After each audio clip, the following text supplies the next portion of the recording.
श्री गोपाळ कृष्ण भगवान की जय। लीळा नंबर 347।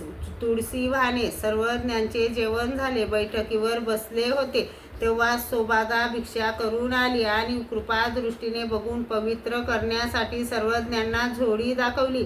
सर्वज्ञांनी डावा हात झोळी खाली घातला, कृपा दृष्टीने बघितले, मग त्यातील थोडा पदार्थ घेऊन राहिलेला प्रसाद म्हणून देत होते। तेवढ्यात इंद्रभट सर्वज्ञांच्या श्रीचरणावर तुळशी वाहण्यासाठी आले।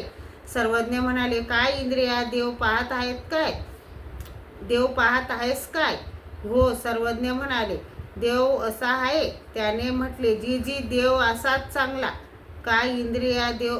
मग सर्वज्ञांनी श्रीकराच्या अंघोळ्या पुसल्या, सौभागा परत गेली। नंतर इंद्रभटाने सर्वज्ञांचे श्रीचरण पाण्याने ओले केले व श्रीचरणासह अष्टांगी तुळशी वाहिली, दंडोते घातली, श्रीचरणा लागले। तेव्हा सौभागा दुःख करू लागली। सर्वज्ञ म्हणाले, सौभागो, हो जेवा ना। जी जेवीन। आणि काय? सर्वज्ञांनी म्हटले, आणा इकडे झोळी। तिने झोळी आणली। सर्वज्ञांनी पुन्हा थोडासा पदार्थ घेऊन उरलेला प्रसाद म्हणून तिला दिला।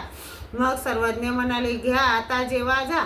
मग ती जेवायला गेली। श्री गोपाळ कृष्ण भगवान की जय।